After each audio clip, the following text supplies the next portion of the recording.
Guruji, welcome to the Sri Eknathi Bhagavad Satsang. Om Shri Gurubhyo Namaha, Om Shri Ganeshaya Namaha, Om Shri Saraswataya Namaha, Om Shri Guru Datatre Namaha, Om Shri Mahalakshmi Namaha, Gurur Brahma, Gurur Vishnu, Gurur Devo Maheshwaraha, Gurur Sakshat Parabrahma, Tasmai Shri Guruve Namaha. Today we'll be beginning with a new chapter, that is Sri Eknathi Bhagavad, chapter 2.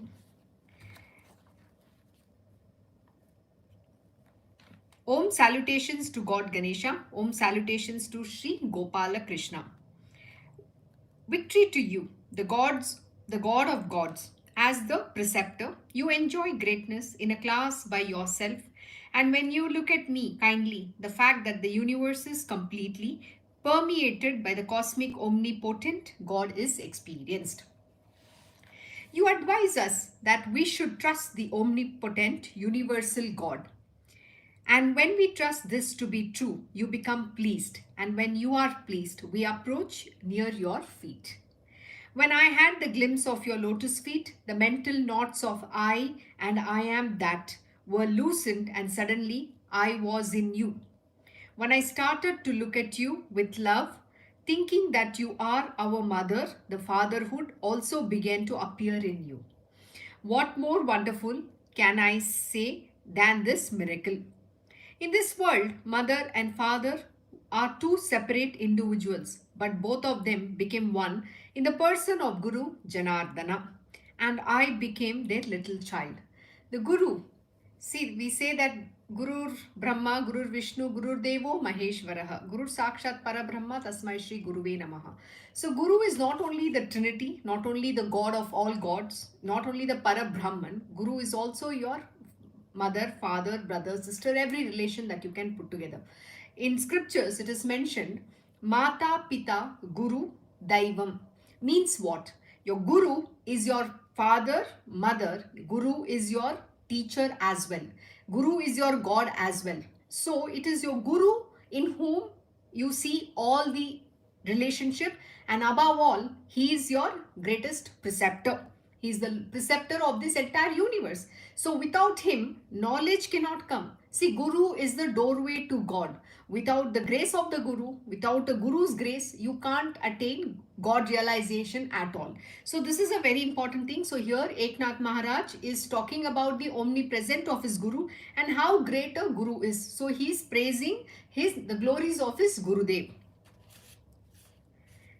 Now with this twofold love, you are taking care of me as your child, and thus every day I am experiencing a joyful new affection which you bestow upon me. By your own loving interest, you are putting upon me various ornaments like gods, Shiv, Shakti, Ganesh, Vishwa, Vishnu, Sun, etc. I see you in the form of these gods. See, another beautiful thing what he is mentioning is very profound. It is your faith that you can experience all divinity in your Gurudev. But how much faith do you have? How much of devotion that you have? How much of love you have for him? How much single pointed devotion that you carry? See, it is as is your faith, so are your experiences. So it depends on your faith. You can experience any divinity that you want, that you may seek in your Guru alone. It's a very beautiful thing. Thus, you decorate me, your child, in various manners, and you yourself enjoy looking upon me with greater vision. Though ornaments are put on a child, how can it appreciate them? Only its mother can feel that happiness. Similarly, making me write this great book, it is the Guru Janardana who should derive the great pleasure. Absolutely, yes. It is once, Guru's grace that one can do any task in this entire universe. It is just the words from your Gurudev. He'll say, do this task. Then what happens? His universe conspires to get the task done from you. And also, I always keep saying, see, the words are wisdom of my Guruji's grace. My Krishna Guruji has told me, do this scripture. That is when the explanations flow through my mouth or flow from my mouth. But it is not me who's teaching, or it is not me who's talking. That is exactly what Eknath Maharaj is also saying, that it is the grace of his Gurudev that he is getting this, exposition of Sri Eknathi Bhagavad written through him. You put around my neck the garlands of gems of your pure thoughts and run after me with your caressing vision of unity in order to protect me. The son of a rich man is honored by all. Similarly, because the Guru Janardana has accepted me, I have become great and respectable through, though I am unworthy. This is the truth about it. The grace, everything that comes to you in the universe is because of the grace of your Gurudev alone. Otherwise, you are nothing but just a mere mortal in this world, like every other common human being. It's only when you have the grace of the Guru, think magic happens in your life. Magic happens in our life.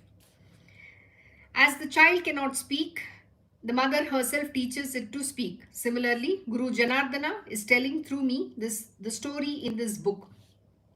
Just see what a great miracle he has brought about. He had got written the meaning of, that is 11th canto, that's Skanda, part of Sri Bhagavata in Marathi by an ignorant person like me. So what is most important? Humility and humbleness. Sri Eknath Maharaj himself is saying how insignificant that he is. So what about all of us? So we should never have this ego of knowledge.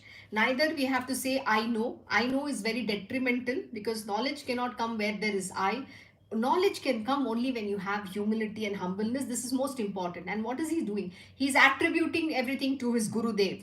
That's the most important thing. Till you don't attribute everything to your Gurudev, knowledge will not sprout within you.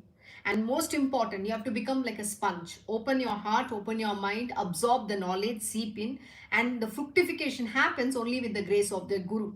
And what is more important? Purity of your heart, purity of your mind, and surrender to the lotus feet of your Gurudev. Things will work. I mean, the knowledge will be absorbed and you will evolve on the path. So, Parikshit sat quietly after listening to the story so far, contained in the first chapter. He appeared not so interested in hearing further. He thought that if he would ask what happened further, Shuka would obviously tell the account of the passing away of Lord Sri Krishna. The king therefore remained silent. Sri Shuka guessed about the thoughts in the mind of Parikshit and said, "Dear Parikshit, knowing that this ensuing chapter is an introduction of liberation, this 11th part, that is the 11th canto of Bhagavad Purana, is on the whole very extraordinary itself. There are verses in it which are better and still better than earlier verses. And the seeker of liberation gets the happiness of freedom in every sentence." On hearing this, the king became very alert, because he was really an ardent seeker of liberation. He was therefore eager with all ears to listen further. At this, Shuka was very happy and said, "Now you have become the very living image of deep attention. So now you should listen to some secret knowledge with quite receptive mind." In the second chapter, there is the description of the dialogue between Narada, the sage, and Vasudev, the father of Lord Sri Krishna. In this chapter, the description of the conduct of a person belonging to the Bhagavad cult is given by the way of the dialogue between the king Nimi and the son of Jayanti. So let us begin. So chapter 2, Sri Eknathi Bhagavat, verse 1.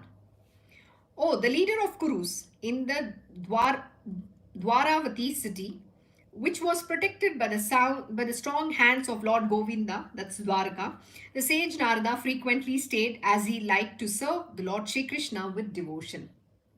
The sage Narada, who is the foremost among the muktas, that is adepts, who is the crown jewel among the bachelors, and who, being respected by yogis, is the greatest of the devotees of the Lord. He who is the ocean of the supreme joy of Brahman, who is the full moon of self-knowledge, Yogendra Shuka, began to speak further, and the great king of Kurus, Parikshit, began to hear further. So says Eknath. Sri Shuka said, "Narada, who is the guru of Sri Vyas and who is also my guru, has very great love for the worship of Lord Sri Krishna. The Lord Sri Krishna had himself sent purposefully all the sages to the sacred place of Pindaraka, but Narada frequently came to Dwaraka. The fear of death did not ever enter Dwaraka, because the all-powerful Lord Sri Krishna was residing there. There was a curse given by Daksha to Narada.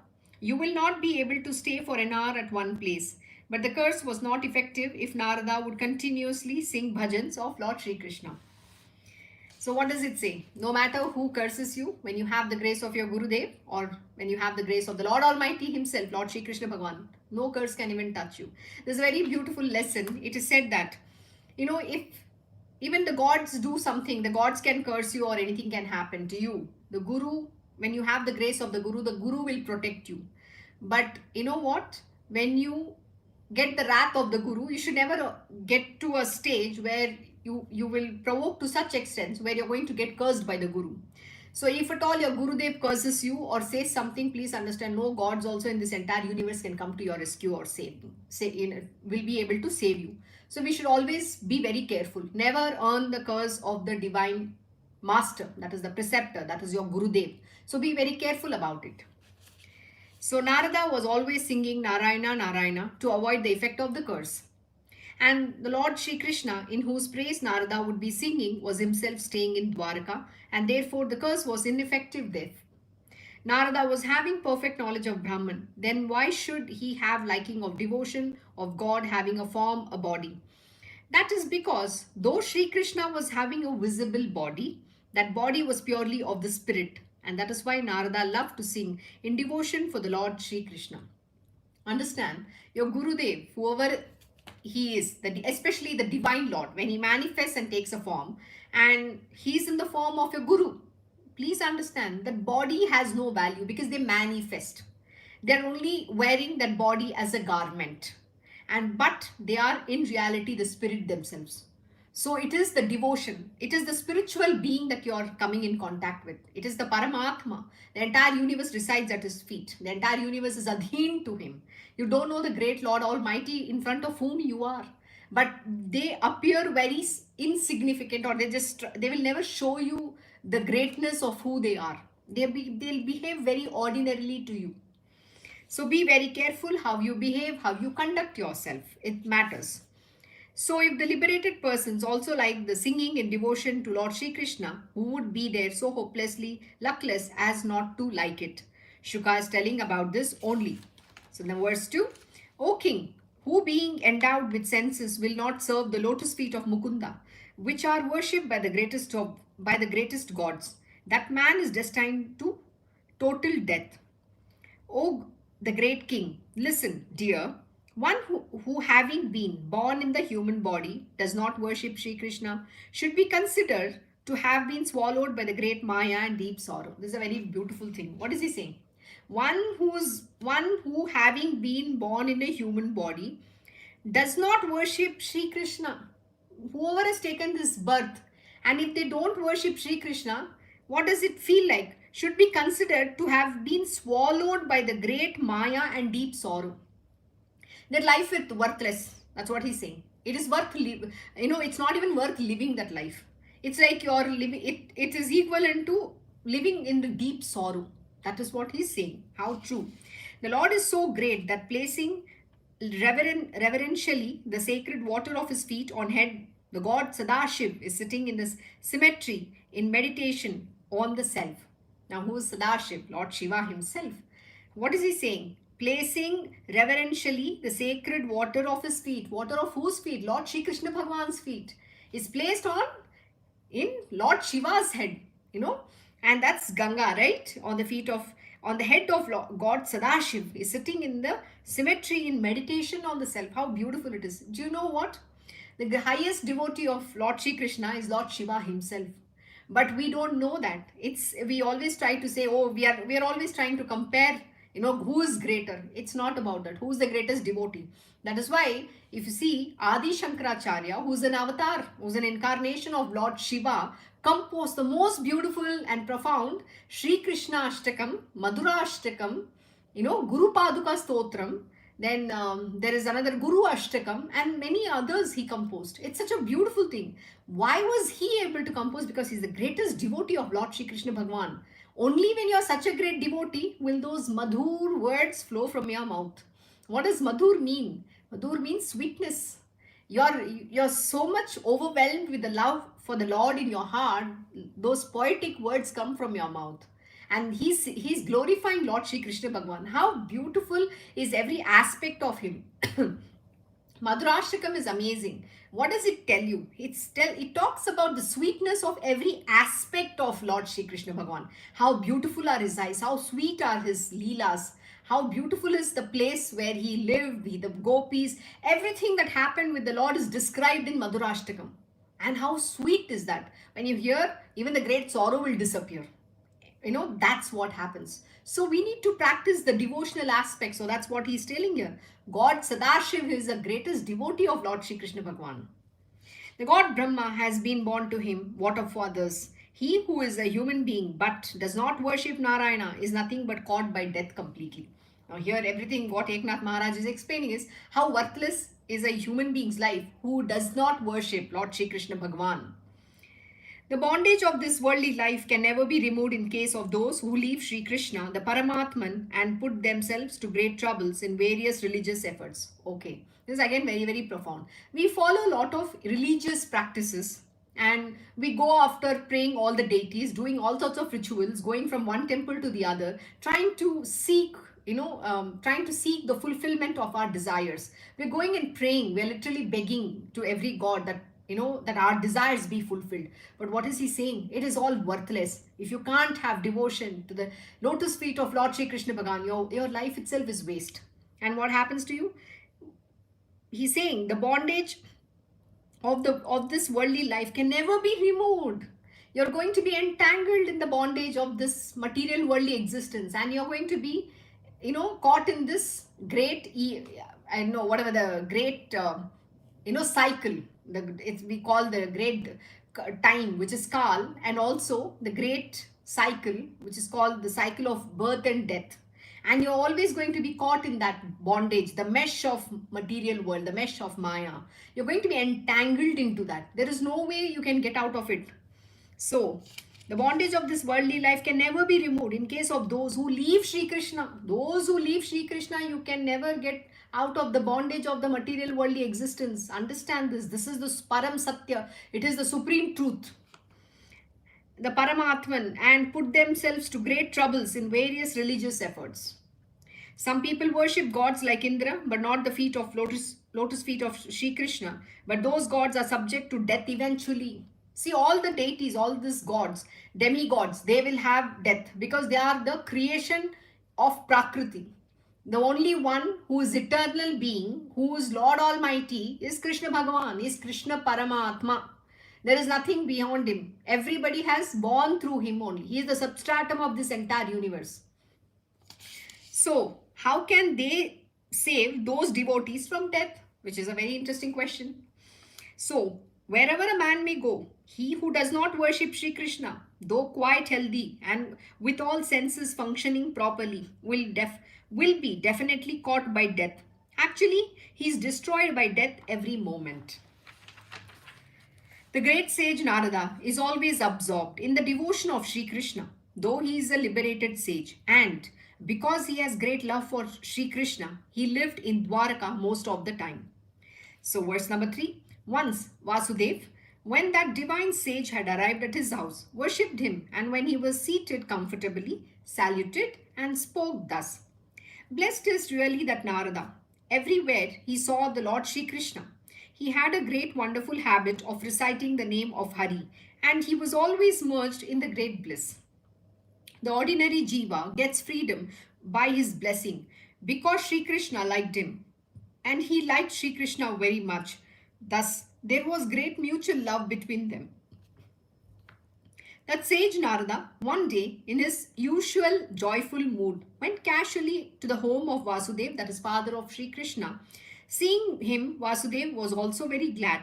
Vasudev, prostrated before him, gave him an elevated and decorated seat and began to worship him with a faith that the absolute Brahman had come to his home. Again, we are talking about how do you honor someone who's come to your home.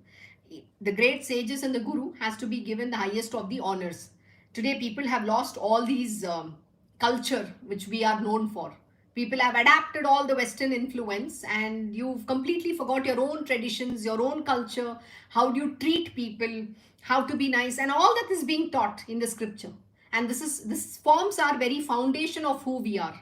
The spiritual, this is our cultural backbone. The spiritual knowledge which we hold forms the very backbone of our culture, tradition, and how we live. It's called the way of life.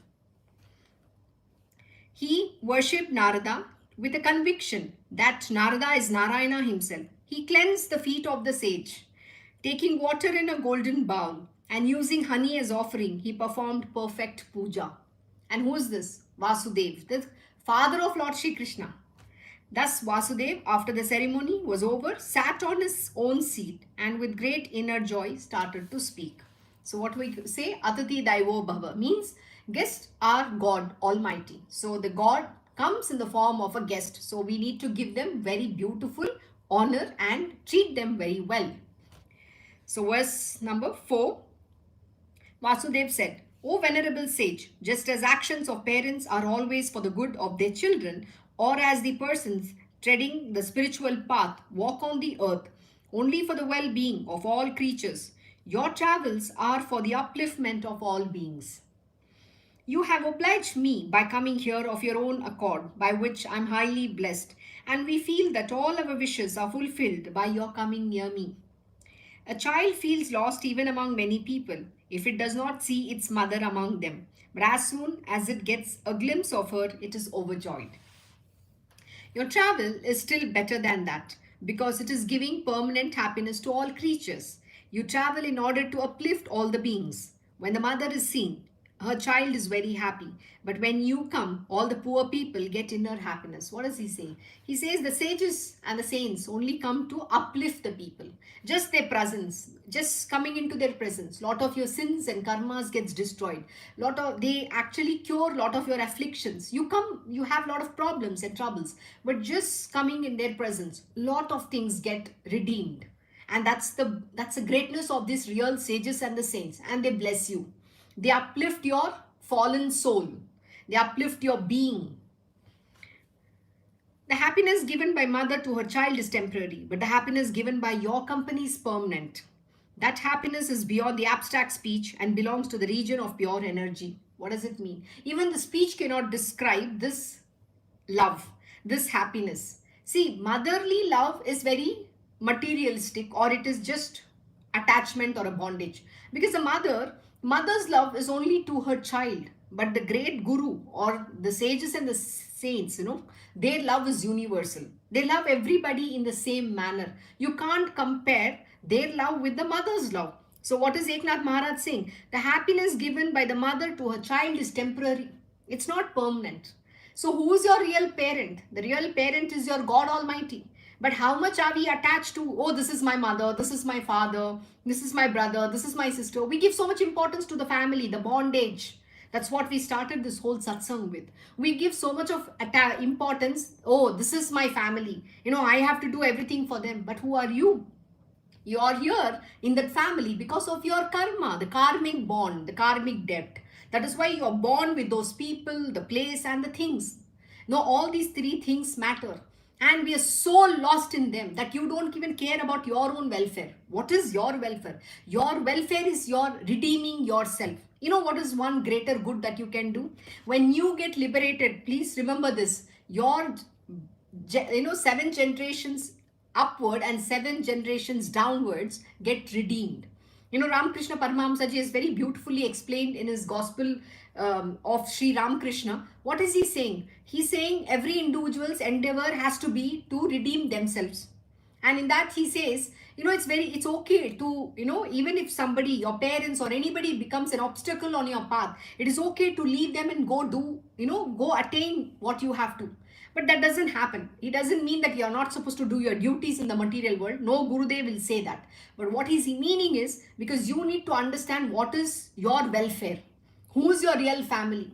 See, today, if your family is so true, have you understood in every family, there is a lot of fight that goes on when it's concerning properties, wealth distribution, or you name anything. And even mother is against the daughter is against some sister, brother. There's always a chaos in a family. But if it was the family were your true family, why are these differences there? There's a question you need to raise. Why are those people being so selfish?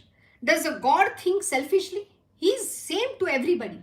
Is his love anywhere, to someone he loves more, to some he does less. No, his love is universal. He gives everybody what is due to them in the same manner. He uplifts them. He's go out of way to do things for them. He takes on their troubles and suffer. Very simple thing. Will your parents suffer for your sins? No. There is a most beautiful story of Valmiki. You know, he before he became Valmiki, what was his job? He was, killing. He was a robber in the forest. What did he do? He was killing all the passers by. And what happened? Then one day he met Narada. And now when he met Narad Muni says to you, why are you doing this? He says, I'm doing this for my family. So Narad Muni tells him, can you go and tell your wife and children that you are getting this, money for them by doing this heinous act?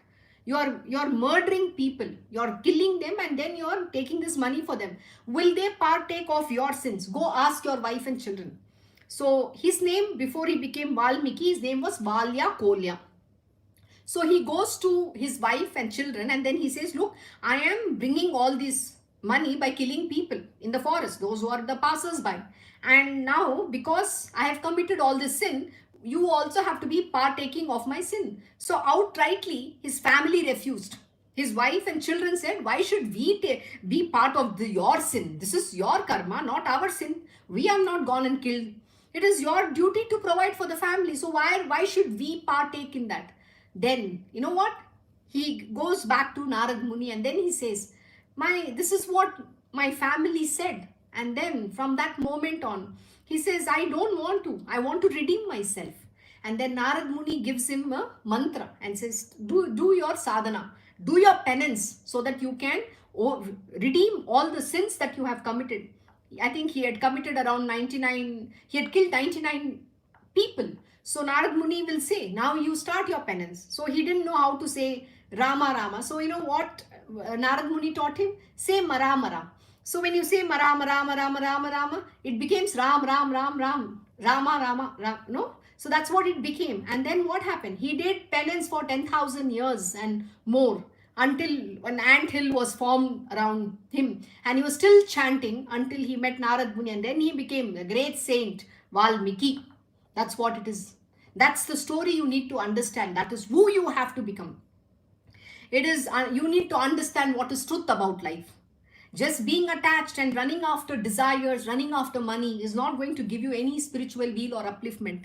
So be very good to yourself and know what is good for you. That is what Eknath Maharaj is teaching to us.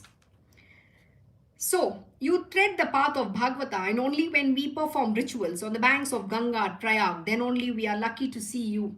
O Narada, you are God yourself, and your visit purifies a person of all his sins. Even if you turn your kindness towards us in a very small degree, the spiritual happiness becomes evidently well established in our consciousness. It is by your grace only that devotion got some importance. By your kindness only, devotion got all the power, and it became identified with the God himself. You have become pure spirit by virtue of your great faith in Atman. You are the torch which gives light, showing what devotion, and you are the guide on the path of devotion. O Narada, great is your obligation on all, because you have really established an open market of devotion to God. You advised Sri Vyasa about the total and great science of Bhagavata for liberating people attached to earthly possessions. You have, for the benefit of these people, made manifest the 10 salient features of this Purana. O Narada, you are like God, but having this thought in his mind that his description is not proper, Vasudev spoke further. Okay, can do one more verse. So we'll do verse 5. The conduct of the deities may bring about happiness or misery to beings, but the conduct of sages like you, whose mind is fixed on eternal God, promotes their happiness only. By the actions of gods, people may get happiness, or sometimes they have to suffer because of natural disasters like lack of rain or heavy rains, etc. Because of the doings of gods, and all the creatures are subjected to total destructions. We're talking about the demigods here. The sages, to my mind, are really better than the gods because the actions of gods, there is some happiness which is mixed with sorrow, but the sages give pure happiness. It's actually not happiness, it's called blissfulness. It's called the state of Sachidanand, Anand, which is without sorrow of any kind. Over and above, what will be wanting when such a kind, bosom friend like you comes to meet? Then there is the whole market of happiness open before us. However, people do not appreciate this benefit. What is he saying? It's saying the truth. No human beings appreciate this benefit. What do they want? They want the material worldly benefit. They want to run after their desires, one desire after the other, the other, the other. And please understand, all these desires that you're running after is only temporary.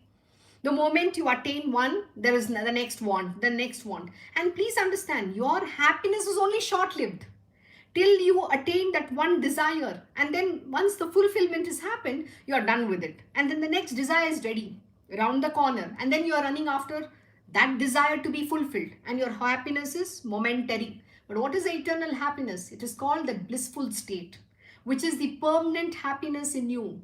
It's the love. It's the anand which you feel. Whether you have or not, it doesn't matter. Because that is what we have to experience. The material worldly happiness that you crave for is all temporary. It's only attached to some object. Having some object. It could be money, it could be possessions, it could be anything. It could be even a family. That I want to get married. I want to have a family. I want to have a child. I want to have a house. I want a better job. We are running after these things. It is so futile. You need to understand. So who are you showing off this to? And we always compare with the people in the society. You compare with your family, friends, relatives, you name it. So what is he saying here? People, however, do not appreciate this happiness. Furthermore, the speciality of this happiness is that it never dies. O Narada, you have definitely with you such a permanent state of bliss.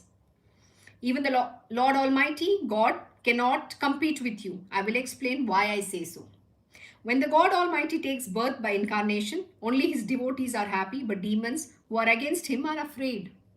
Thus, there is partiality there, but that is not in you. You are a relative to gods, and you also enjoy the trust and confidence of demons. See, Narad Muni is the only being, the sage, who gets to travel to all the three worlds. And he keeps chanting the divine name of Lord Shri Krishna or Narayana, Vishnu. So he keeps saying Narayana, Narayana, and he goes chanting all over the world, all the three worlds. And so he's the one who is not subject to, this partiality. That is what Eknath Maharaj is saying here. For instance, Ravana took you in his privacy and told you the secret of his heart. Ravana had put gods in detention, but he was bowing down to your feet while you were a friend to Rama also. Thus in your mind, there is no partiality at all. Jarasandha was the enemy of Sri Krishna, but you used to be a regular visitor to Jarasandha's home. And if we consider the relatives of Sri Krishna, you are the most valued relative of the Lord. The motto of Hiranyakashyap was not to allow anybody to take the name of Narayana, but he liked your song very much. Thus, you are not partial to any body, means any body. The gods are by nature desirous of something, but that is not the nature of sages like you. I am presently going to explain my statement to you. So what we'll do, we have completed verse 5, so we will stop here and continue. What does Vasudev have to say about this statement tomorrow? So thank you for joining Sri Eknathi Bhagavat Satsang. Have a good day and good evening to you all. God bless. Recording stopped. Thank you, Rajma. Thank you.